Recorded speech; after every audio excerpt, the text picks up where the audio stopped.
Esta é uma ministração da Igreja Vivos com Cristo, no estado do Espírito Santo. Temos culto todo domingo em Cachoeiro e Vila Velha. Para saber mais, acesse nosso site igrejavivoscomcristo.com. Queridos, nós estamos sendo edificados por uma série que eu entendo que toda igreja, e eu falo não a igreja local apenas, mas toda igreja deveria saber.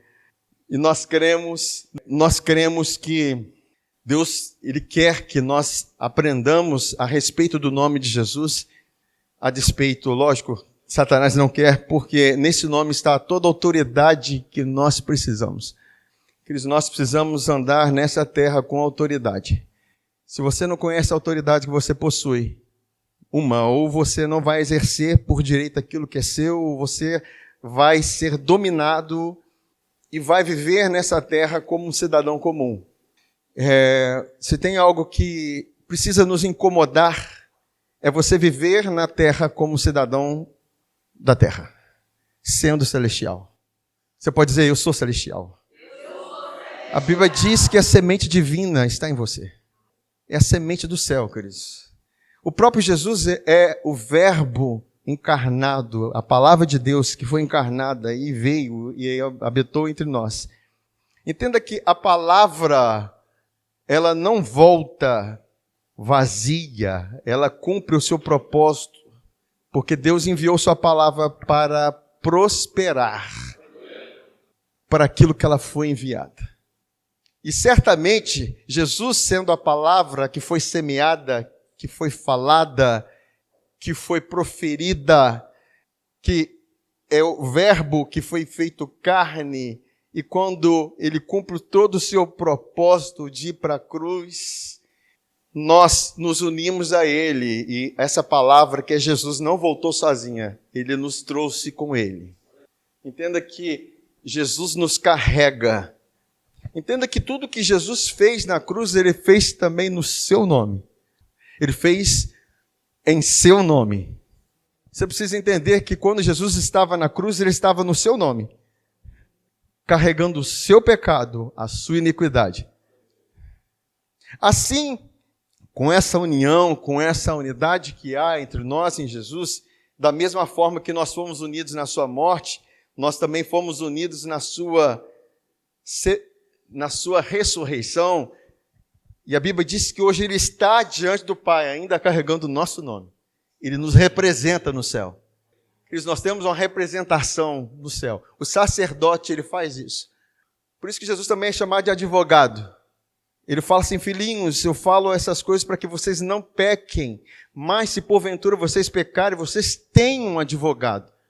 E a Bíblia fala assim, Jesus Cristo, o justo. Eu gosto que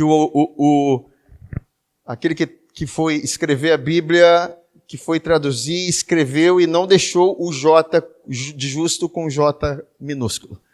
E o justo com J maiúsculo. Porque ele foi perfeito.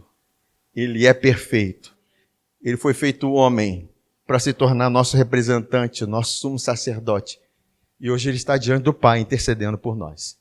Tem uma procuração do nosso nome para com Jesus. Agora, da mesma forma, queridos, nós estamos aqui na terra com a procuração no seu nome. Assim como Jesus nos carrega com ele, nós o carregamos conosco. Nós estamos representando o mesmo poder de Jesus aqui na terra. E é algo glorioso, queridos, que nós precisamos entender essa verdade. Agora, existe uma base legal para isso, né? Porque quando nós falamos de procuração, como nós mencionamos na semana passada, e nós precisamos entender de bases legais. Por quê? Primeiro, porque o diabo ele usa de argumentos bíblicos para distorcer uma verdade. É o que ele faz, ele vai criar doutrinas.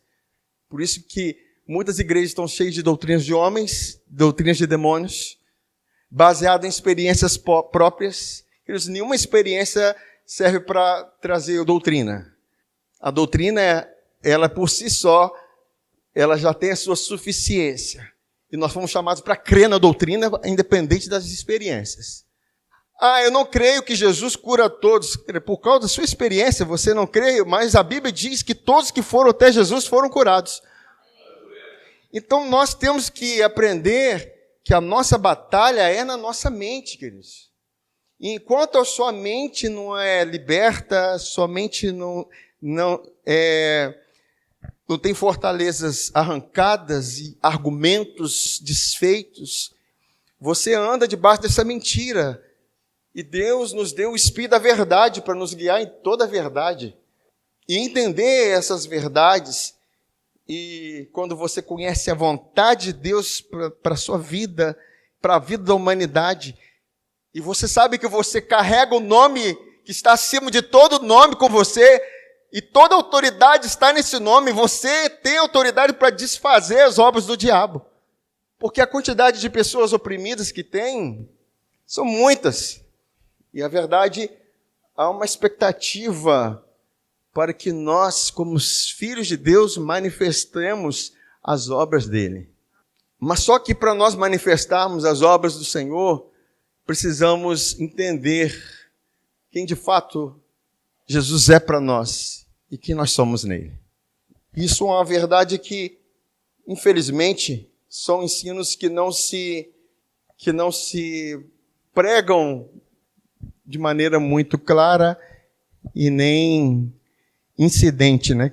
É um assunto que nós precisamos aprender muito. A igreja de Atos, eles pregavam no nome de Jesus, ensinavam no nome de Jesus, agiam no nome de Jesus. E o que aconteceu? Os sacerdotes da época, os maiorais da época, falam assim: parem de pregar e ensinar nesse nome.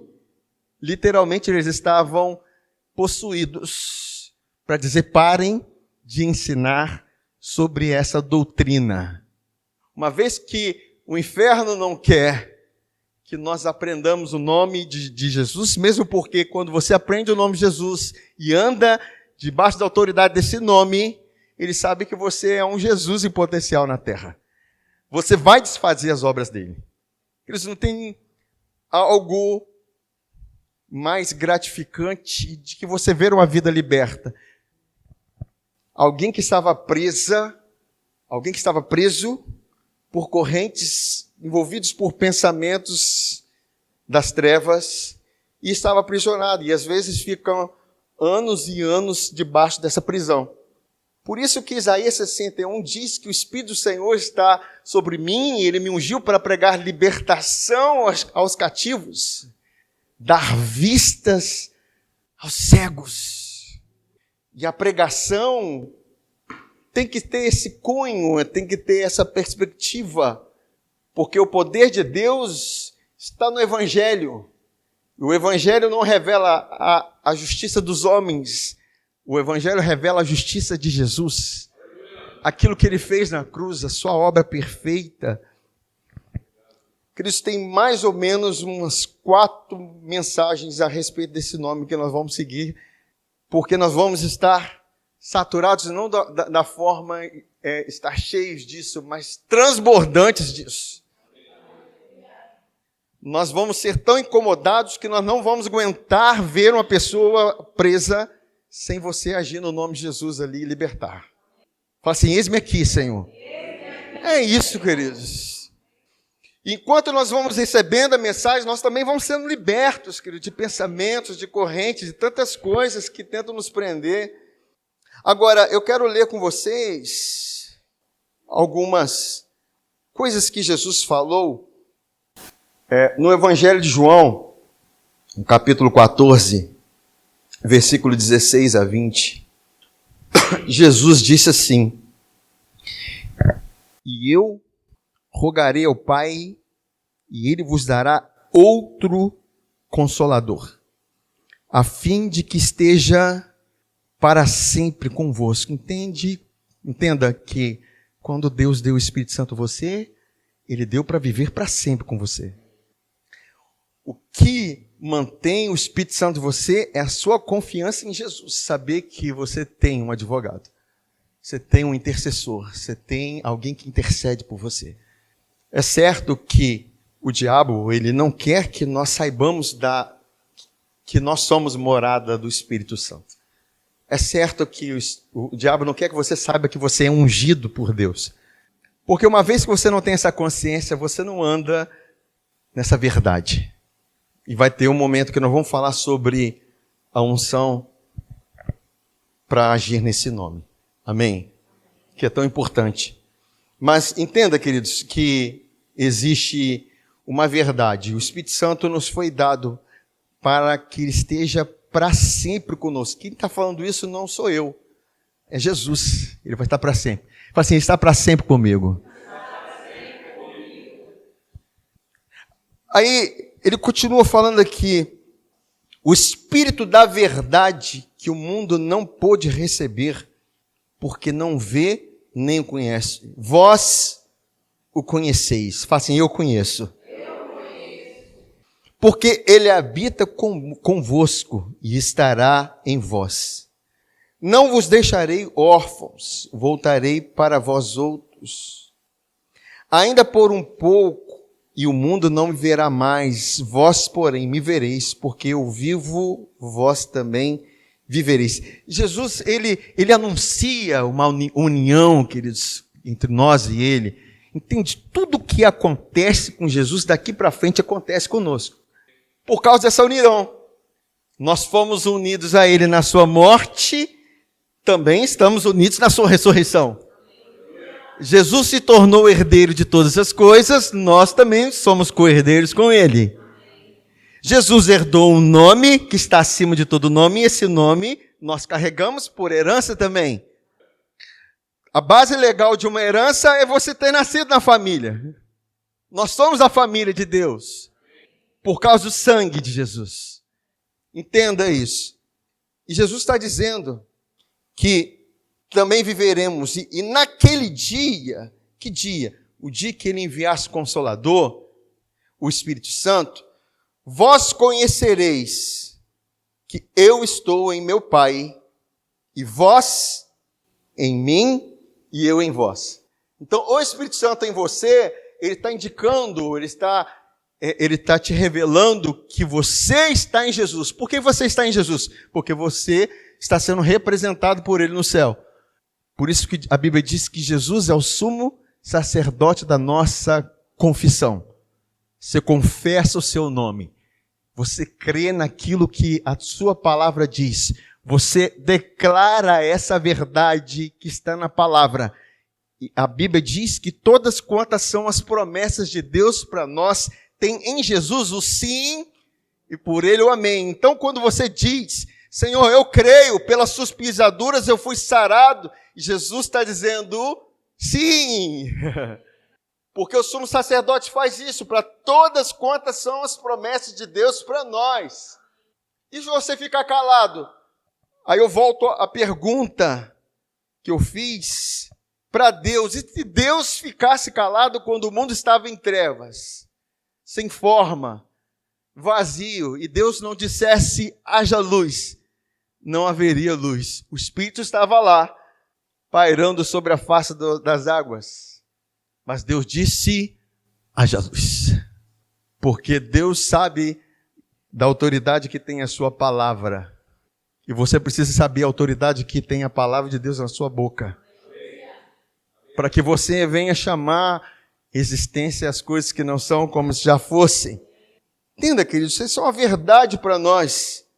E como nós estamos falando desse adversário, ele sempre vai tentar te apontar as coisas que vocês estão vendo. Mas nós fomos chamados para falar aquilo que nós cremos. Aquilo que a palavra diz.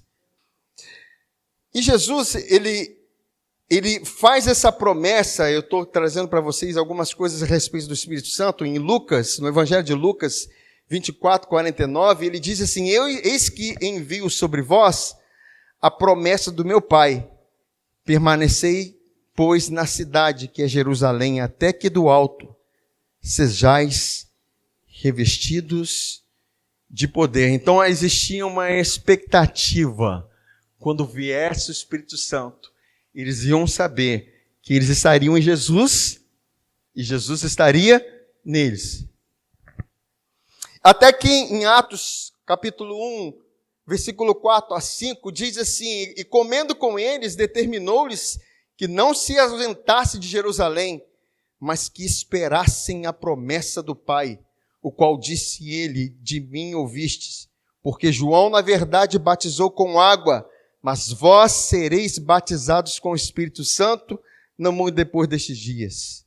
E no versículo 8 diz assim: mas recebereis poder ao descer sobre vós o Espírito Santo, e sereis minhas testemunhas, tanto em Jerusalém, como em toda a Judéia e Samaria, e até aos confins da terra. Então, para eu ser testemunha, eu precisava do Espírito Santo. E ele veio sobre os discípulos. Como diz lá em Atos 2, 1, 4, ao cumprir-se o dia de Pentecostes, estavam todos reunidos no mesmo lugar. De repente veio do céu um som como de um vento impetuoso e encheu toda a casa onde estavam assentados. E apareceram distribuídos entre eles línguas como de fogo, e pousou uma sobre cada um deles. Todos ficaram cheios do Espírito Santo e passaram a falar em outras línguas, segundo o Espírito lhes concedia que falassem. Eles, a partir do momento que eles foram cheios do Espírito Santo, a concretização da presença de Jesus na vida deles era certa. Entenda, você tem o Espírito Santo hoje. A presença de Jesus está em você. E é assim que a igreja começa. A igreja começa com essa consciência. Com a consciência do poder de Deus. Da vida do Espírito. Do Espírito Santo atuando. Cristo não tem como viver vida cristã sem essa realidade. É tudo religiosidade, é tudo falsidade, é tudo o esforço humano, é tudo justiça própria. Porque quando eles estavam falando em outras línguas, eles identificaram, por interpretação do Espírito, que eles estavam engrandecendo a Deus e as suas obras. Nós vivamos para engrandecer aquilo que Jesus fez, para engrandecer a obra do Calvário, para engrandecer tudo que Deus fez e faz através de nós. O próprio Jesus, ele falou: o que eu faço, eu não faço no meu nome. Eu também tenho uma procuração no Pai, porque eu estou no Pai e o Pai está em mim. E tudo que eu faço porque o Pai está em mim. Entender isso é imprescindível, porque você tem a procuração do nome de Jesus. Fala, eu tenho procuração do nome de Jesus. Queridos, a procuração ela só vai ter realmente valor se você age de acordo com o poder que há no nome que você representa. Quando você entende a vontade daquele que te deu esse nome. Porque você está para agir no nome dele, para fazer toda a vontade dele. Pedro, quando estava pregando para os gentios, ele falou: olha, como Deus ungiu a Jesus de Nazaré com o Espírito Santo e com poder, o qual andou fazendo bem e curando os oprimidos do diabo. Entende que ele fala curando os oprimidos do diabo? Então, toda opressão, toda libertação, você não precisa saber que é da vontade de Deus. É da vontade de Deus. Que você haja, que você dê ordens, que você exerça a sua autoridade. Infelizmente, às vezes nós nos conformamos com a escravidão de uma forma muito natural. Assim como o povo do Egito, quando estava sendo escravo em Israel, a princípio era tudo bom em Egito.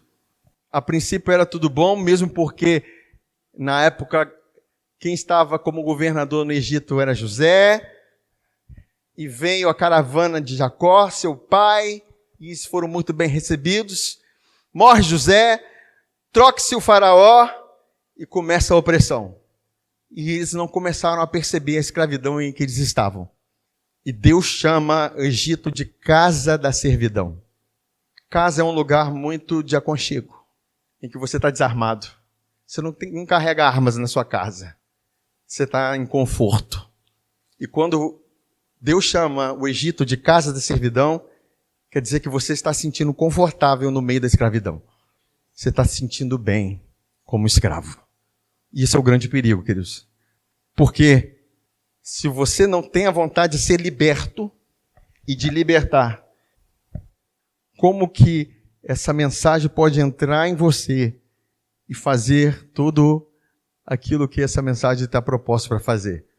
Por isso que Paulo diz, não vos conformeis com este século, com as coisas do Egito. Não tome a forma, mas sede transformados pela renovação da vossa mente, para que experimenteis a boa, agradável e perfeita vontade de Deus. Você não tem como experimentar a boa, perfeita, agradável e perfeita vontade de Deus sem passar por uma renovação mental, uma metanoia, uma mudança, e você entender que gente, eu estou me conformando com isso, mas isso é escravidão. Eu não fui chamado para viver debaixo desse jugo. Enquanto você não se posiciona, queridos, nada muda. Pode passar 400 anos, igual se passou no Egito. E Deus permite que as aflições venham de forma dobradas em nossa vida. Porque Egito é isso, é aflições dobradas. Para que você entenda e caia a ficha. Peraí, gente, eu tenho um Deus, eu tenho alguém que é por mim, eu tenho alguém que é um libertador, e eles passam a clamam a Deus, e Deus ouviu o gemido do seu povo, e vai até Moisés, e chama Moisés, você vai libertar meu povo, porque eu ouvi o gemido deles. Eles estavam clamando. Eles não estavam mais confortáveis como o espírito de escravidão que eles estavam vivendo. Mas eles começaram a clamar como espírito de adoção, que clama Abba Pai. Porque se o Filho vos libertar, verdadeiramente sereis livres. Cristo, e nós precisamos estar muito entregues ao Espírito Santo e falar com o Espírito Santo. Espírito Santo, traz revelação para mim, para eu andar como filho. Não me deixa estar escravo por nada. Porque tem tantas coisas que tentam nos escravizar, queridos. O dinheiro, por exemplo, é o principal delas. Jesus fala, senhores, vocês são servos de Deus ou servos de Mamon? Ele compara a dois deuses. Não tem como você servir a um e servir a outro. E nós, que eles fomos chamados para ser servos de Deus. Mas eu quero, com esse pano de fundo, trazer para vocês o primeiro milagre no nome de Jesus. Eles foram cheios do Espírito Santo. E o primeiro milagre traz umas verdades para aqueles que carregam o nome de Jesus. Está lá em Atos. E nós estamos falando, queridos, da igreja que nós temos como referência. É a igreja de Atos. Não é uma igreja perfeita. Mas Deus estava se manifestando nela. Deus estava agindo. Em Atos capítulo 3, versículo 1 a 8, diz assim: certo dia, Pedro e João estavam subindo ao templo na hora da oração, às 3 horas da tarde. Um aleijado de nascença estava sendo levado para a porta do templo chamado Formosa. Ali era colocado todos os dias para pedir esmolas aos que entravam no templo. Ao ver que Pedro e João iam entrar no pátio do templo, pediu-lhes esmola. Pedro e João olharam bem para ele e então Pedro disse: olhe para nós. O homem olhou com atenção para eles, esperando receber alguma coisa. Pedro disse: não tenho prata nem ouro, mas o que tenho, dou a você. Em nome de Jesus Cristo, o Nazareno, ande. Segurando-o pela mão direita, ajudou a levantar-se e imediatamente os pés e os tornozelos do homem ficaram firmes. De um salto, pôs-se em pé e começou a andar. Depois entrou com eles no pátio do templo, andando, saltando e louvando a Deus. Queridos, e a primeira verdade que eu quero trazer a respeito desse primeiro milagre que eles fazem no nome de Jesus, entenda, Pedro sabia o que ele carregava, ele sabia o que eles carregavam, eles sabiam desse nome, entenderam que Jesus estava neles e eles estavam representando. Quando Pedro para e vê aquele homem em estado de escravidão, e Pedro fala, olhe para nós. Tem muito sentido, porque quando Jesus foi questionado pelos discípulos, mostra-nos o Pai, e Jesus, vocês não estão vendo o Pai ao olhar para mim?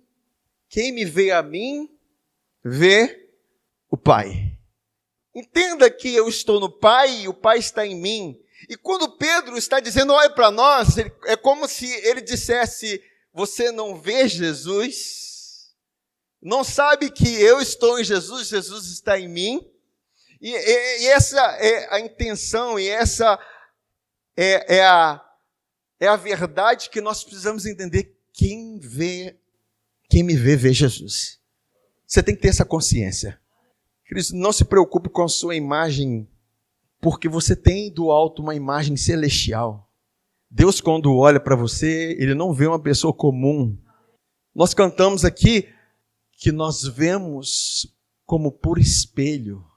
Em 2 Coríntios capítulo 3 diz isso, que nós somos carta de Cristo, nós somos transformados como por espelho ao contemplar a face do Senhor, porque nós vemos a imagem dele em nós. Entenda, queridos, que você precisa entender qual a imagem que você carrega, isso daí está toda a sua identidade. A própria Bíblia diz que nós fomos predestinados para sermos conforme a imagem de Jesus. Você vê que o mundo é um mundo que carece de imagem. Em tudo agora, aí você vai ver isso, o Instagram está cheio de imagens. E as pessoas querem ser conforme algumas imagens que ela vê, porque há uma carência no coração do homem a ser conforme a imagem de Jesus.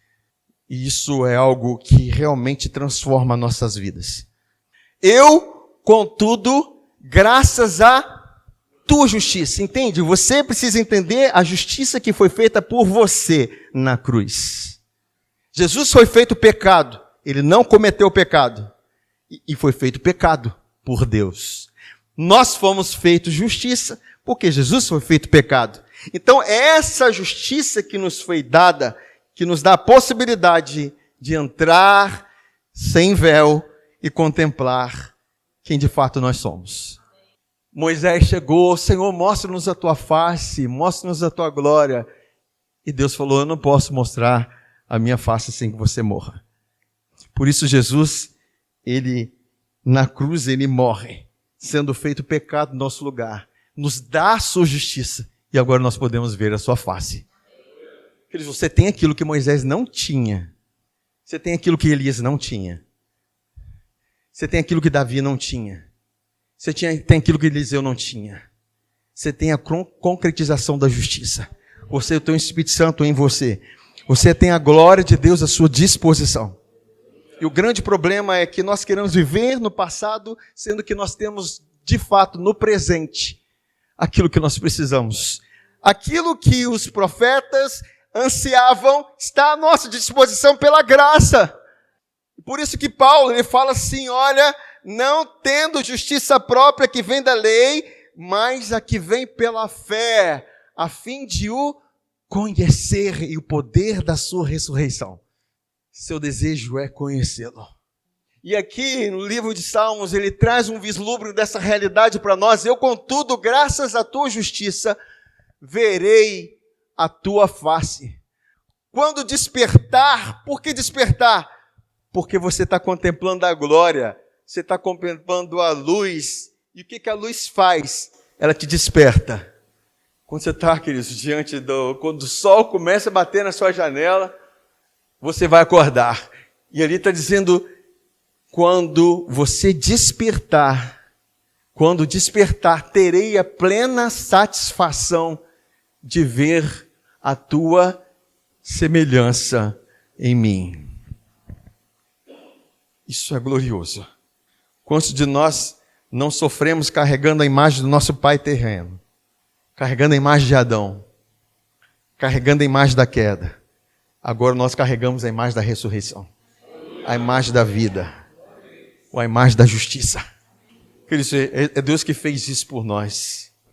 Isso é muito maravilhoso, queridos. Por isso que não deve haver em nós de ser quem nós éramos. Nem de amar a nossa própria vida. Porque quem ama a sua vida, perdê-la-á. E quem perde sua vida, ganha uma vida que não é dessa terra. Isso tem que ser o anseio do nosso coração. Esse desejo que precisa haver em nós. Agora, Pedro, ele também fala, eu não tenho prata nem ouro. Sabe, nós falamos algumas semanas falando a respeito da herança que nos foi dada. Conforme a herança de Caleb. Caleb é a representação da igreja e Caleb vai e escolhe mais que uma terra. Ele escolhe algo que aquela terra representa, que é Hebron, que significa associação, união. Tudo que você precisa é o que você já tem, é a sua união com Jesus. Você carrega o nome dele, queridos. Uma vez que você carrega o nome de Jesus, você está dizendo o seguinte, eu e ele somos um. Que diferença há se você carrega o nome dele? Que diferença há entre você e Jesus? Você carrega o nome dele. Você e ele são um. E essa é a nossa maior herança. Pedro entendeu, eu não estou preocupado com ouro e prata, mas o que eu tenho tudo. O nome de Jesus é muito maior que ouro e prata. O nome de Jesus que está acima de todo e qualquer nome. O nome sobre qual tudo quanto pedis ao Pai, Ele vos concede. É o nome de Jesus que nós carregamos. É o nome celestial que nós carregamos.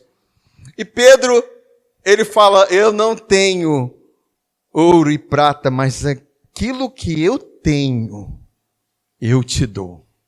Você entende, queridos? Você carrega uma procuração. Você carrega uma procuração divina que não pode ser negociada. Você carrega uma resposta gloriosa que o mundo espera. E ele diz também, em nome de Jesus Cristo, o Nazareno, ande. Agora, por que Pedro agiu com tamanha autoridade? Primeiro, ele sabia que possuía um nome. Segundo, ele sabia que esse nome tinha poder, porque representava o Rei dos Reis, o nome que está acima de todo nome. E terceiro, ele sabia que era vontade do Pai curar aquela vida. E é esse terceiro aspecto que muitos confundem. Quando nós oramos e às vezes nada acontece e nós pensamos não é da vontade de Deus. Eu acredito que nós vamos ter algo mais profundo a respeito de cura divina para nós. Porque, na verdade, quando no livro de Tiago diz assim, está alguém dentre vós doente, é como se eu perguntasse, através da boca de Tiago, perguntando para você, está alguém entre vós doente? É só vocês chamarem os presbíteros da igreja, que eles vão ungir com óleo no nome do Senhor, e a oração da fé salvará o doente. Há alguma dúvida que esse doente vai ficar curado? O problema é que o diabo vai plantando as dúvidas. Ele vai plantando as dúvidas no nosso coração. E as pessoas começam a orar, se for da tua vontade, Senhor. Como? Pedro, ele nem perguntou, ele nem orou o Pai, não falou com o Pai. Ele falou, Pai, cura essa vida que está aí. Não, ele falou para aquela vida, olha, eu tenho o nome de Jesus.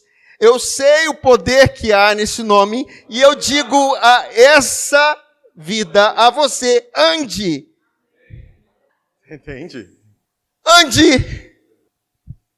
E Pedro pega pela mão direita, que também tem uma simbologia muito de Deus, na verdade, duas. Primeiro que a destra, a mão direita, simboliza a justiça de Cristo. Eu posso te pegar baseado numa justiça que não é a minha. Eu posso te levantar não segundo a minha santidade, mas a santidade daquele que foi para a cruz.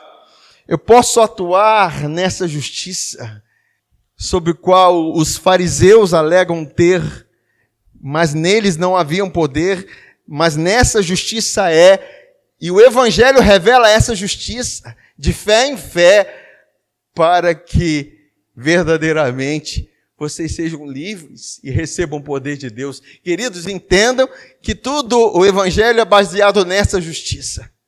E Pedro, quando pega pela mão direita, olha o que a justiça te faz.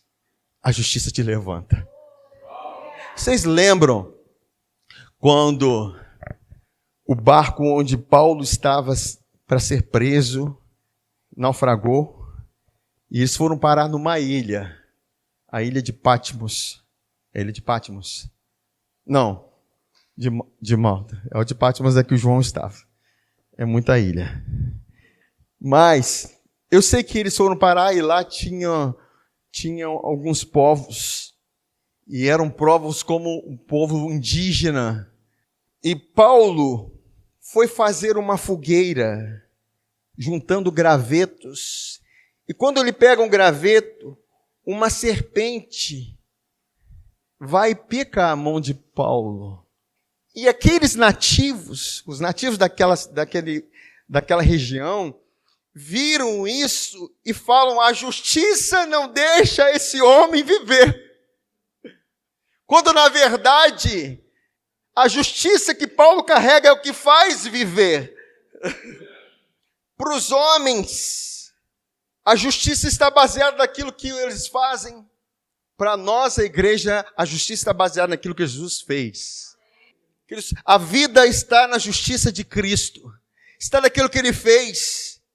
Porque pelo pecado de um homem, que é Adão, veio a condenação sobre todos para a morte. Mas por um só ato de justiça veio a justificação que traz vida.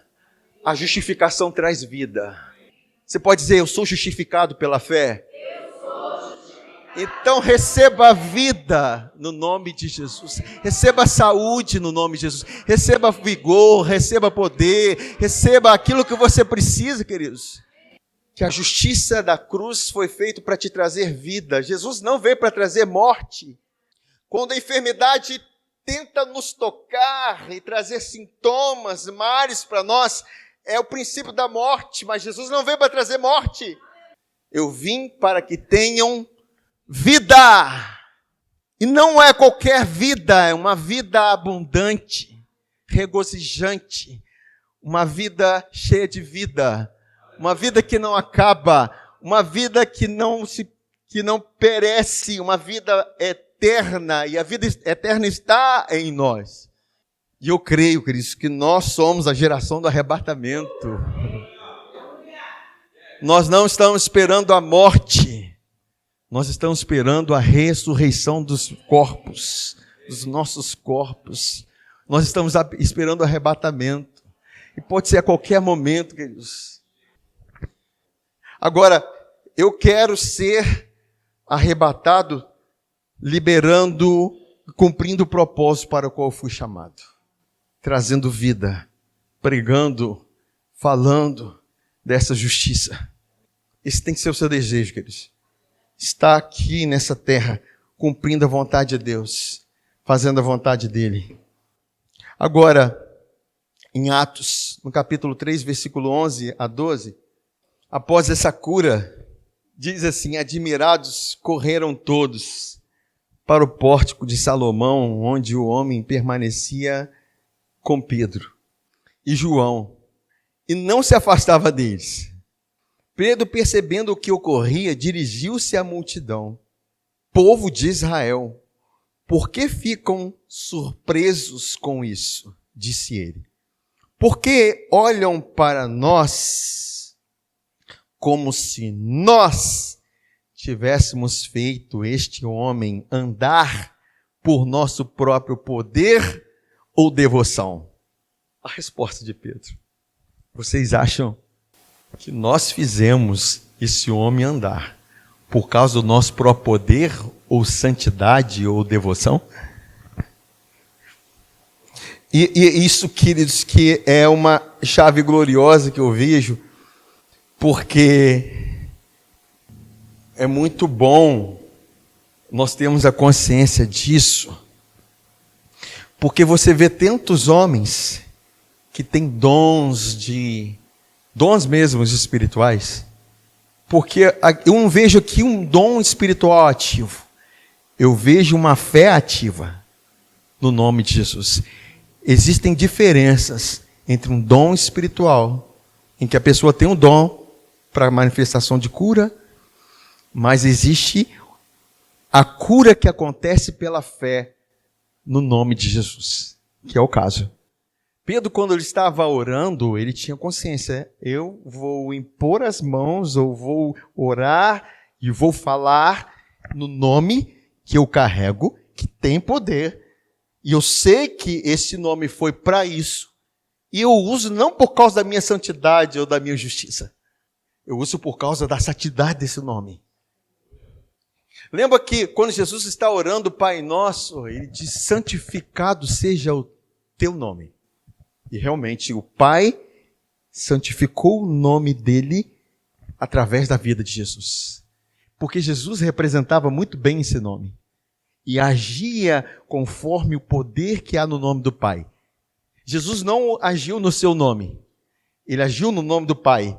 Ele agiu como uma procuração também, curando os enfermos, libertando os oprimidos. Jesus estava fazendo, dizendo, não sou eu que faço, mas o Pai que está em mim.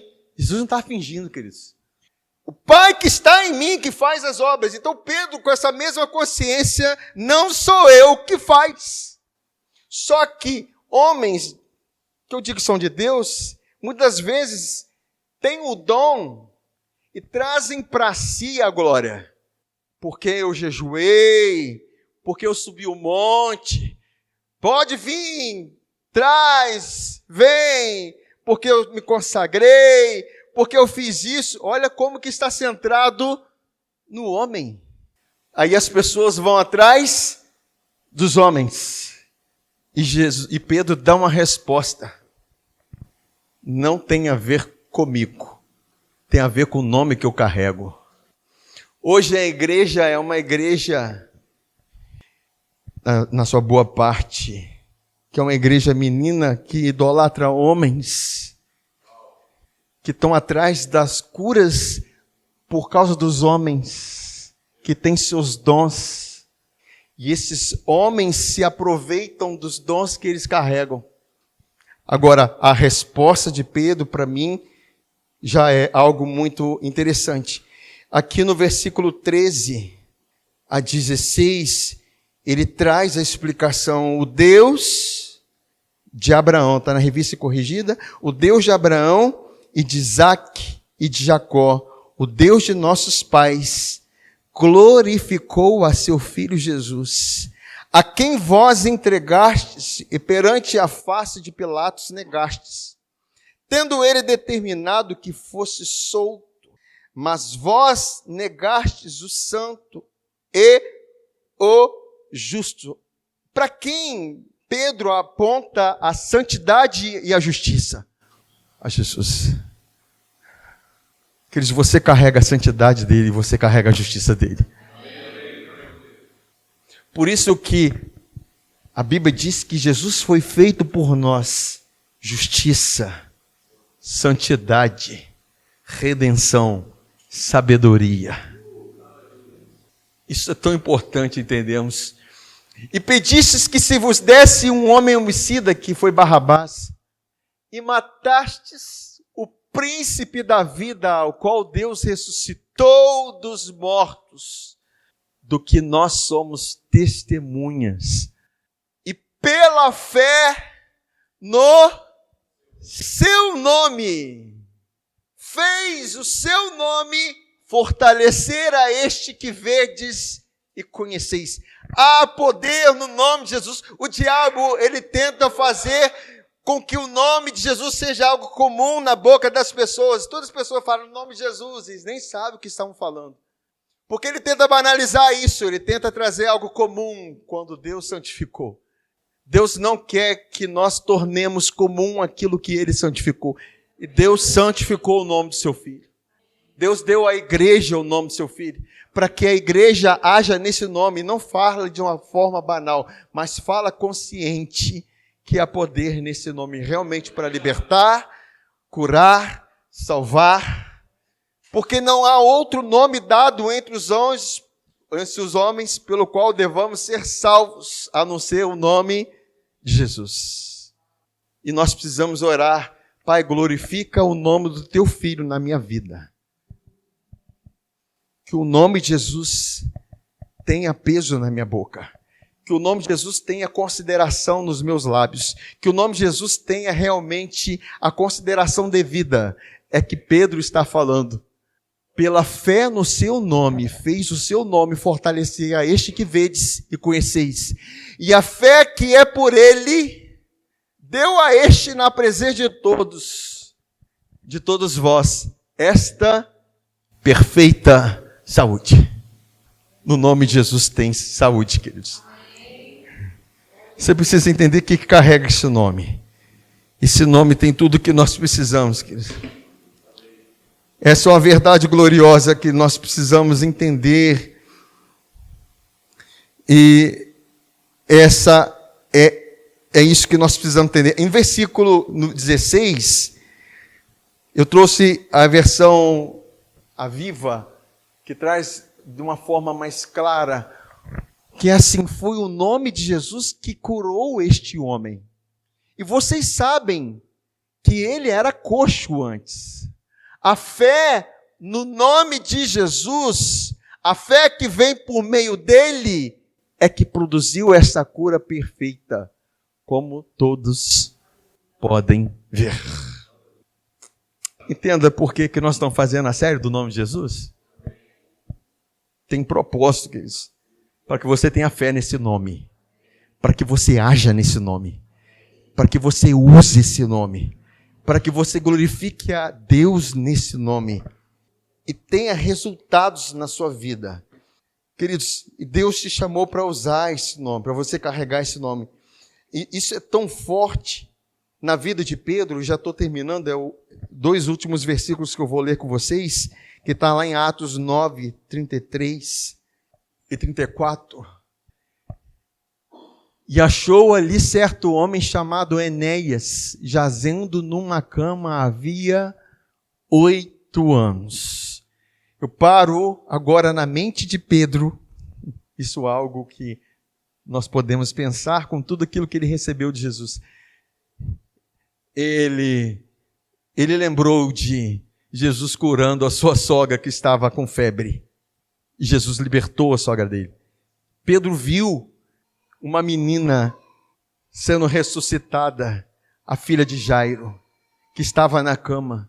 E tantas outras pessoas que estavam entrevadas na cama há 8 anos ou muito mais anos.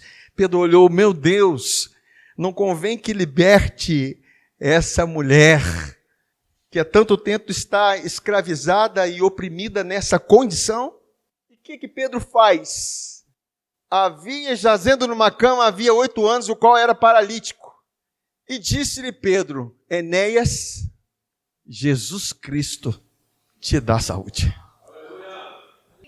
Entenda o que nós devemos fazer quando nós vemos uma pessoa enferma. Jesus Cristo te dá saúde. Jesus Cristo te dá saúde.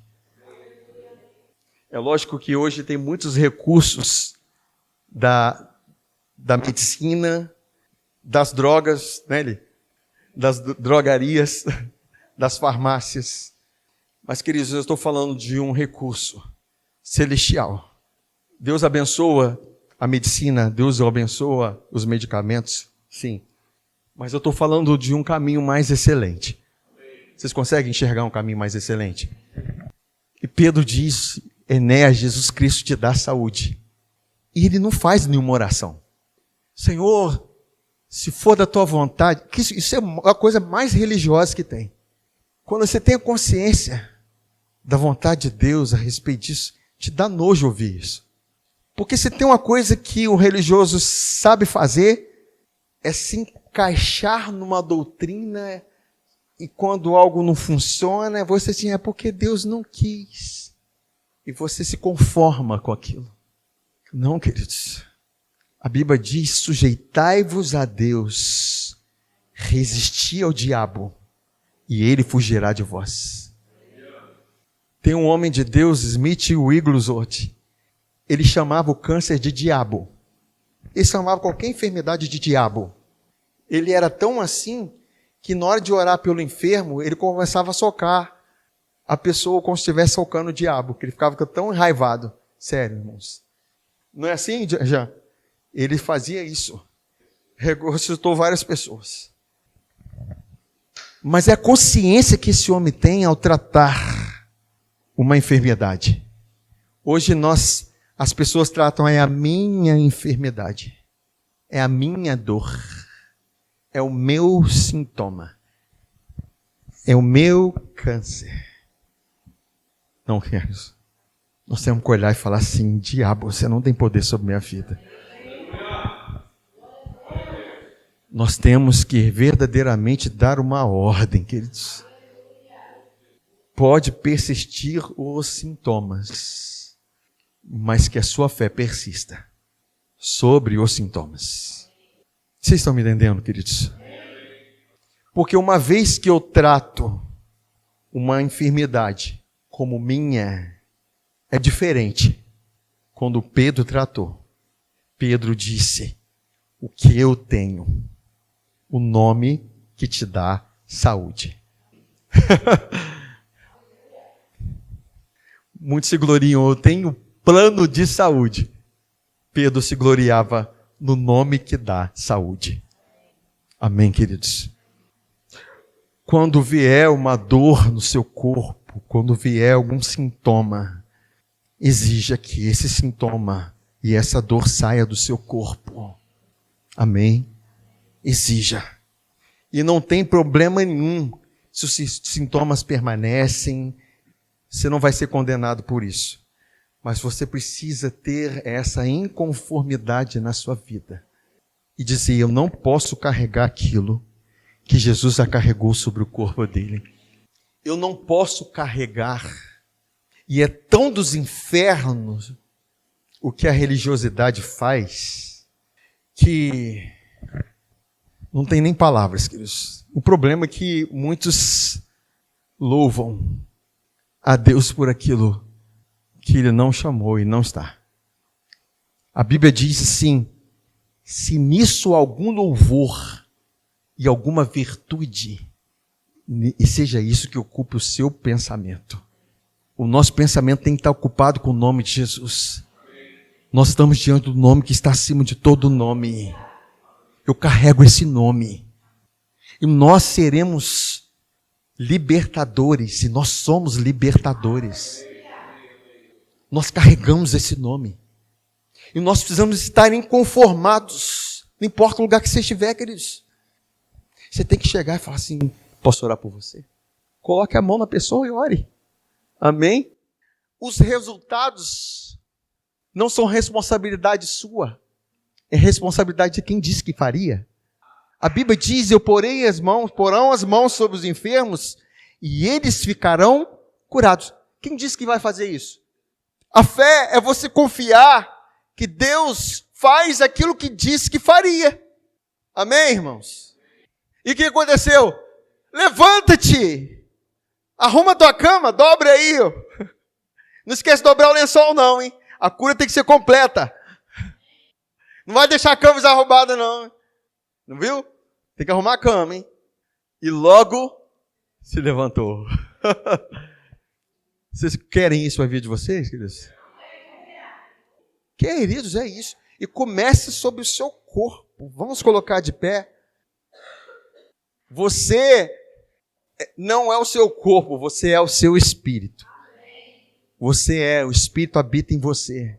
E começa desde já agora, no nome de Jesus, atuando sobre o seu corpo e dizendo, meu corpo, fique são.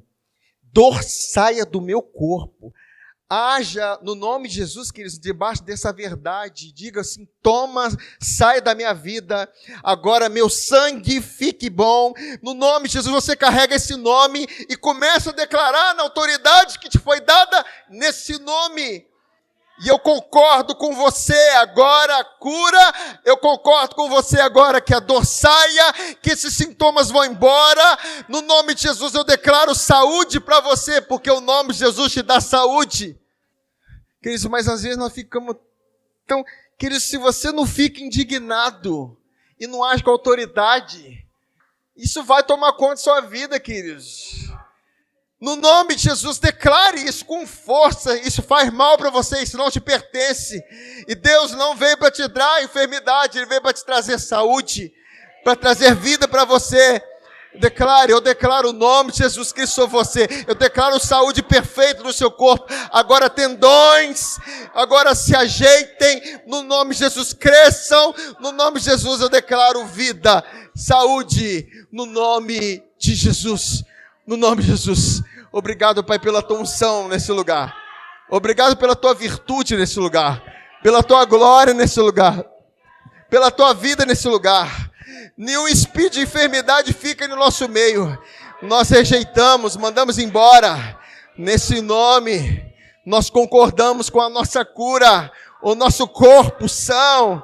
Senhor, nosso corpo sarado, pelas feridas de Jesus, eu carrego a vida de Deus, nós carregamos a vida de Deus, no nome de Jesus, no nome de Jesus, no nome de Jesus, no nome de Jesus, aleluia, aleluia, aleluia. Comece a levantar suas mãos, queridos. Faça aquilo que você não podia fazer, faça pela fé. Eu sou curado, eu sou liberto, eu sou salvo, eu ando em novidade de vida. A vida de Deus está em mim, no nome de Jesus. Aleluia! Glória a Deus. É a santidade que está nesse nome. É a vida que está nesse nome. Eu te agradeço, Pai. Eu te agradeço, Pai. Obrigado, Pai. Cristo nos libertou. Cristo nos salvou.